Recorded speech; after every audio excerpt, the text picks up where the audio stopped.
Veículos que por alguma razão específica nunca existiram de maneira oficial. Nós vamos debater sobre esse tema hoje, aqui na Sessão Nostalgia.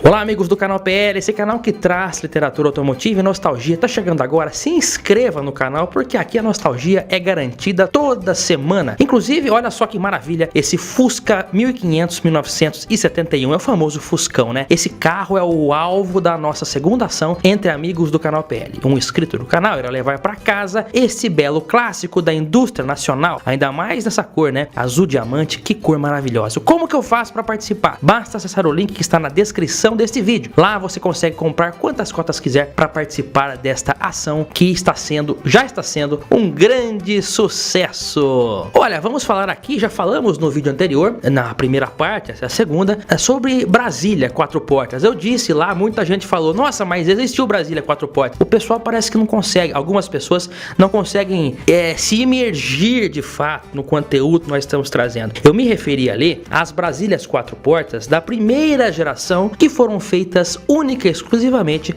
para o mercado internacional. Existiu Brasília 4 portas no Brasil, né? Mas somente a partir do modelo 79. Mas os modelos 4 portas já eram produzidos desde 1975, 76 para mercados estrangeiros, tá certo? Então carros que nunca existiram oficialmente aqui. E ainda assim, falando de Brasília, por que nunca existiu uma Brasília sedã?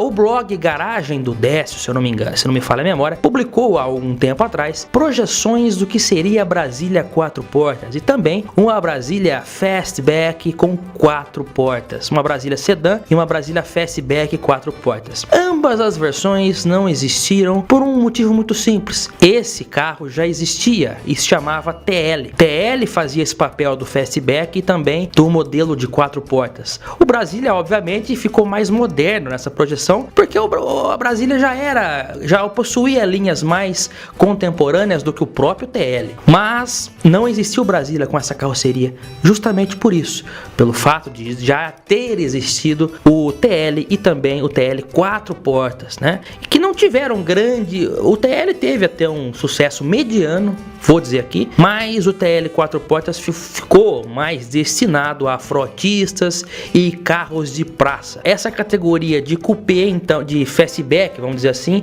não foi cogitada, tampouco o de 4 portas, porque naquela época já estava o Passat, o Passat 4 portas chegava justamente para isso, para substituir o TL de 4 portas que saía de cena. E um contra também, no caso da Brasília, é que ela tinha um motor de concepção tradicional, um motor igual ao do Fusca, então impossibilitava um porta-malas traseiro. Isso acontecia também com o Volkswagen 1600 4 portas, que saiu de linha sem grande expressão para dar lugar justamente ao TL 4 portas. O TL 4 portas substituiu o Volkswagen 1600 4 portas no catálogo da Volkswagen. Então fica aqui o esclarecimento de por que a Brasília não foi fabricada com essas variações de carroceria. Olha só, no início da década de 70, a Chrysler do Brasil chegou a cogitar a hipótese de inserir no mercado nacional uma versão perua do então Dodge Dart, lançado em 69. Era um carro ali com motor V8, um carro de grande porte, que nos Estados Unidos é um carro mediano, mas aqui para o nosso mercado era considerado um carro grande. Essa ideia da versão perua já acontecia em outros lugares, como por exemplo na Austrália, né, com a Valiant, e poderia também ser bem aceita por aqui. Apenas 8 unidades foram feitas por uma empresa de Caxias do Sul para uma espécie de laboratório e testes com clientes. Pelo que a história mostra, essa versão não foi bem aceita dentre os consumidores e as raríssimas unidades que sobraram acabaram sendo usadas por funerárias, em grande parte, né? Inclusive, além do Dart, também foram feitas unidades do Ford Maverick perua. Veja bem, as concessionárias na época ou empresas aí menores pareciam ter mais criatividade do que as próprias próprias montadoras. Mas eu entendo as montadoras, né? Nós temos que levar em conta que eram empresas grandes que atendiam todo o mercado nacional e veja bem, como em toda empresa, eles estavam visando o lucro. Quem hoje romantizam muito a história, né, dizendo, por exemplo, tem gente que acha que a Volkswagen estava escrevendo a história do automóvel, que a Chevrolet estava escrevendo a história do automóvel com o seu clássico Opala. A verdade é uma só, se o carro não está dando lucro, tira fora, não fabrica mais. O que tem que dar lucro, tem que dar lucro. Numa sociedade capitalista é assim que as coisas funcionam e é isso que eles estavam buscando.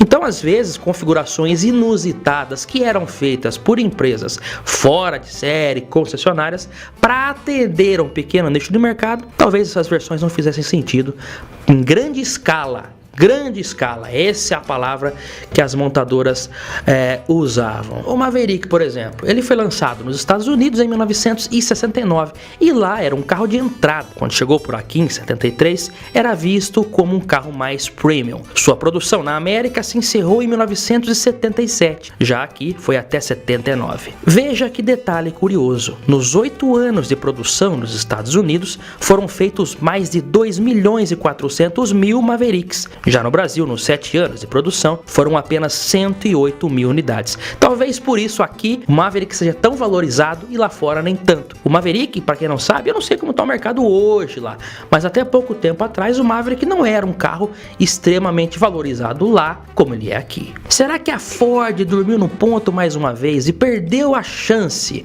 de lançar no mercado uma perua com grande potencial de fazer sucesso? Era um segmento que estava em ascensão. Vejam, por exemplo, a Caravan, lançada em 75 e que fez parte da família de milhares de brasileiros. A única perua que a Ford tinha era a Belina, derivada do Corcel, uma perua derivada do Maverick que faria forte concorrência com a Caravan e seria a única com o motor V8. A ideia surgiu em 1976, quando engenheiros da Souza Ramos tiveram a ideia de um carro que nem a própria Ford tinha pensado, para concorrer diretamente com a perua Caravan. O fora de série utilizava como base uma Maverick 4 portas, mas só começou a ser produzido 2 anos depois, em 1978. Eu já contei para vocês que lá nos Estados Unidos o Maverick saiu de linha em 77, um ano antes da primeira perua ser fabricada fora da fábrica aqui no Brasil. E, por falar em Brasil, por aqui, o Maverick também já se encaminhava para o fim. Saiu de linha em 79. Portanto, a perua era um bom carro, mas que chegou tarde. Era o carro certo na hora errada. Estima-se que cerca de apenas 50 unidades foram montadas pela Souza Ramos, todas sob encomenda. Também existiu uma rara unidade do Galaxy convertida em perua pela própria Ford em 1969 para ser usada nas corridas que eram patrocinadas pela empresa. Também foram feitas algumas unidades do Galaxy versão perua, mas informalmente fora da fábrica. Em grande maioria, todas elas tiveram o mesmo destino, serem usadas em funerárias. O título desse vídeo está correto. São carros que nunca existiram de maneira oficial. Carros que chegaram a ser cogitados, chegaram a ser pensados, chegaram em fases de protótipos, mas nunca ganharam a escala de produção realmente. Então são carros que nunca existiram de maneira oficial, mas que foram feitos um número pequeno fora da fábrica por produtores independentes. Que coisa, né, meus amigos? Estamos falando aqui hoje de um segmento que atualmente é praticamente extinto, o segmento de peruas, mas que nos anos 70 estava totalmente em alta. Vamos agora falar do Dodge 1800, lançado em 1973. Depois do lançamento desse simpático carrinho, a Chrysler do Brasil apresentou no Salão do Automóvel uma versão perua e com 4 portas desse carro. Praticamente esse carro era idêntico ao Hillman Avenger inglês, a versão State, a versão perua. Vejam então que nós tínhamos algumas inovações ali, começando pela carroceria Station Wagon e também a opção de 4 portas, né, que nunca existiu no Brasil, chegou até a existir na Argentina, no modelo argentino, mas aqui no Brasil isso nunca aconteceu, tanto o perua quanto o modelo de 4 portas. E por ter um motor 1.8, uma perua dessa poderia fazer forte concorrência concorrência a Variant, a própria Belina e qualquer outra que aparecesse. Infelizmente, a Chrysler não colocou em prática esse projeto. Ela tinha outras coisas para se preocupar, como por exemplo os vários defeitos crônicos que o próprio Dodge 1800 havia apresentado após o lançamento. É um carro que foi ligeiramente apressado o seu processo de lançamento em virtude de outros carros que seriam lançados no mesmo período, como Brasília, Chevette, Maverick, e o carro acabou apresentando alguns problemas de início que foram corrigidos depois, até por uma estratégia de marketing. O nome do carro foi mudado para Dodge Polara depois. Então eles deram foco para a solução desses problemas e a perua, infelizmente, foi abortado esse projeto, que teria sido, com certeza, uma grande opção para as famílias brasileiras. Já o modelo convencional permaneceu até o fim lá, já depois que a Volkswagen comprou a Chrysler, com 2 portas mesmo. A história foi diferente na Argentina, onde a Volkswagen de lá também comprou a Chrysler Argentina e por lá seguiu fabricando o Dodge Polara, mas com o nome de Volkswagen 1500, lá sim com a carroceria de 4 portas, Depois, no final dos anos 80, ele foi substituído pelo Volkswagen Gacel, que é o nosso Voyage quadrado. Vamos falar agora de hatch, um segmento que eclodiu nos anos 80. Na verdade, o Volkswagen Brasília de 73 já era um hatch, que nadou de braçada no começo porque foi o primeiro carro hatch nacional. O Fiat 147 chegou por aqui em 76, então a Brasília ficou praticamente 3 anos no mercado sozinha. E a Chevrolet demorou para lançar um hatch também. Já haviam estudos do Chevette hatch, mas que só chegou de fato por aqui em 1980. E junto com o hatch era para ter também sido lançado o Opala hatch, Alguns protótipos foram feitos, vocês estão vendo ele aí.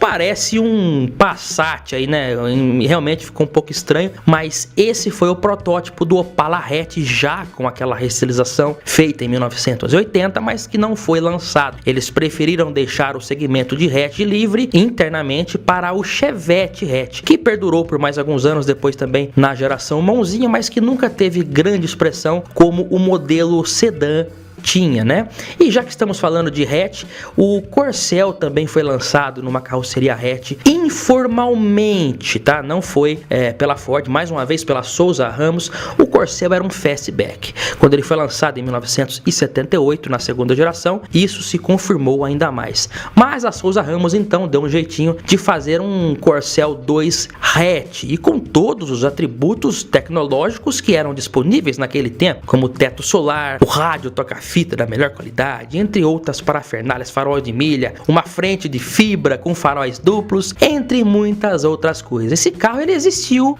mas, como eu disse, paralelamente no mercado fora de série.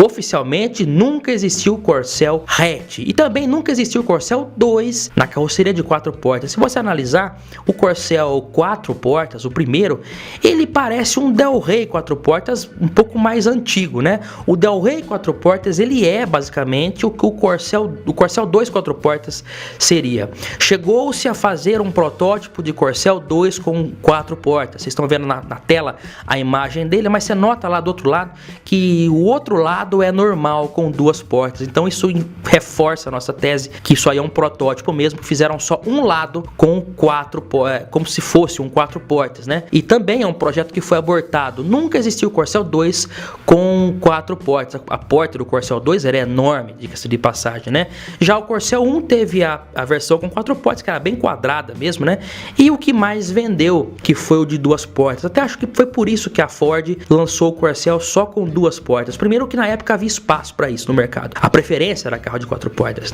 Então, e pelo número de vendas do Corcel 2 portas é muito maior do que o de 4. Então, o Corcel de 4 portas foi descontinuado em 1977 e só retornou a opção de um carrinho desse com 4 portas na Ford com o Del Rey em 1981.